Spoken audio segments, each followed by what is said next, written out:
ഓശാന ഞായർ, നിങ്ങളുടെ വീട്ടിൽ അനുഗ്രഹം വരാൻ ചെയ്യേണ്ട 3 കാര്യങ്ങൾ. പ്രിയപ്പെട്ടവരെ, നിങ്ങൾ പള്ളിയിൽ നിന്ന് കൊണ്ടുവരുന്ന ഈ കുരുത്തോല വെറുമൊരു അലങ്കാരമല്ല. ഇത് നിങ്ങളുടെ വീടിന് ചുറ്റും ഒരു സ്വർഗീയ സംരക്ഷണ വലയം തീർക്കുമെന്ന് നിങ്ങൾക്കറിയാമോ?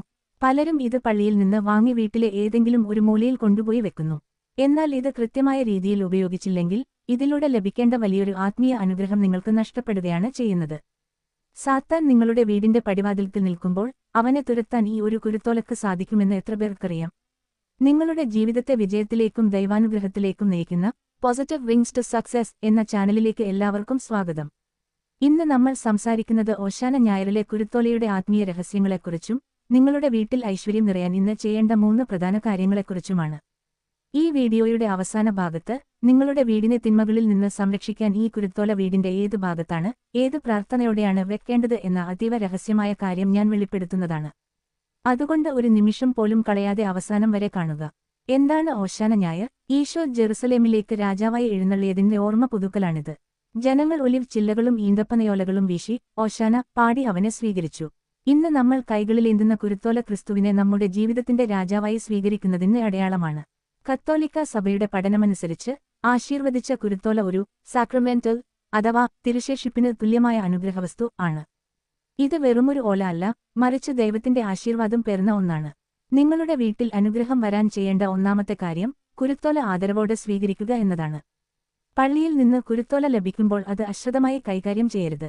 കുരുത്തോല കൈയിലേന്തി പ്രദക്ഷിണത്തിൽ പങ്കെടുക്കുമ്പോൾ ഈശോയെ, എന്റെ കുടുംബത്തിന്റെ രാജാവായി അങ്ങ് വരണമേ എന്ന് ഹൃദയത്തിൽ പ്രാർത്ഥിക്കണം. വീട്ടിലേക്ക് കുരുത്തോല കൊണ്ടുവരുമ്പോൾ അത് പവിത്രമായി കരുതുക. ഓശാന ഞായർ ദിവസം ഈ കുരുത്തോലയുമായി വീട്ടിലേക്ക് പ്രവേശിക്കുമ്പോൾ സങ്കീർത്തനം 24:7 ചൊല്ലുന്നത് അതീവ ഫലദായകമാണ്. കവാടങ്ങളെ ശിരസ്സുയർത്തുവിന്, പുരാതന കവാടങ്ങളെ ഉയർന്നു നിൽക്കുവിന്, മഹത്വത്തിന്റെ രാജാവ് പ്രവേശിക്കട്ടെ. ഇത് നിങ്ങളുടെ വീടിന്റെ ഐശ്വര്യം വർദ്ധിപ്പിക്കും. രണ്ടാമത്തെ കാര്യം ആത്മീയമായ ഒരുക്കമാണ്. ഈശോ ജെറുസലേമിലേക്ക് പ്രവേശിച്ചത് അവിടെയുള്ള ദേവാലയം ശുദ്ധീകരിക്കാനാണ്. അതുപോലെ ഈ വിശുദ്ധ വാരം ആരംഭിക്കുമ്പോൾ നമ്മുടെ ഉള്ളിലെ അശുദ്ധി നീക്കം ചെയ്യണം. നിങ്ങളുടെ കുടുംബത്തിൽ വഴക്കോ അസൂയയോ വിദ്വേഷമോ ഉണ്ടെങ്കിൽ എത്ര കുരുത്തോല വീട്ടിൽ വെച്ചാലും അനുഗ്രഹം ലഭിക്കില്ല. അതുകൊണ്ട് ഓശാന ഞായർ ദിവസം കുടുംബാംഗങ്ങൾ എല്ലാവരും ഒത്തുചേർന്ന് പരസ്പരം മാപ്പു ചോദിക്കുകയും ക്ഷമിക്കുകയും ചെയ്യുക. സ്നേഹമുള്ളിടത്തെ ദൈവത്തിന് വസിക്കാൻ കഴിയൂ. ഈ ദിവസം ഒരു നല്ല കുമ്പസാരത്തിലൂടെ ഹൃദയം ശുദ്ധീകരിക്കുന്നത് നിങ്ങളുടെ ജീവിതത്തിലെ തടസ്സങ്ങൾ മാറാൻ സഹായിക്കും. മൂന്നാമത്തെ കാര്യം കുരുത്തോലയുടെ ശരിയായ സ്ഥാനം. പലരും ഇത് അലമാരയ്ക്കുള്ളിലോ മറ്റോ ഒളിപ്പിച്ചു വെക്കുന്നു. എന്നാൽ അനുഗ്രഹം ലഭിക്കാൻ ഇത് ദൃശ്യമായ ഇടത്ത് വെക്കണം. കുരുത്തോല ഉണങ്ങിപ്പോയാലും അതിലെ ആശീർവാദം നഷ്ടപ്പെടുന്നില്ല. അടുത്ത വർഷം ഇത് കത്തിച്ച് ചാരമാക്കുന്നതുവരെ ഇത് നിങ്ങളുടെ വീട്ടിലെ സംരക്ഷണ കവചമാണ്. ഇത് വീട്ടിൽ വെക്കുമ്പോൾ ചൊല്ലേണ്ട പ്രത്യേക പ്രാർത്ഥനയെക്കുറിച്ച് ഇനി പറയാം. ഇനി ഞാൻ നേരത്തെ പറഞ്ഞ ആ രഹസ്യം ശ്രദ്ധിക്കുക. നിങ്ങളുടെ വീടിനെ തിന്മകളിൽ നിന്ന് സംരക്ഷിക്കാൻ ആശീർവദിച്ച കുരുത്തോല വീടിന്റെ പ്രധാന കവാടത്തിന് മെയിൻ ഡോർ മുകളിലോ അല്ലെങ്കിൽ ക്രൂശിതരൂപത്തിന് പിന്നിലോ ആണ് വെക്കേണ്ടത്. ഇത് വെക്കുമ്പോൾ ഇപ്രകാരം പ്രാർത്ഥിക്കുക: കർത്താവായ ഈശോയെ, ഈ കുരുത്തോല വഴി അങ്ങയുടെ വിജയം എന്റെ വീട്ടിലും പ്രഖ്യാപിക്കുന്നു. തിന്മയുടെ ഒരു ശക്തിയും ഈ വാതിൽ കടന്ന് അകത്തേക്ക് വരാതിരിക്കട്ടെ.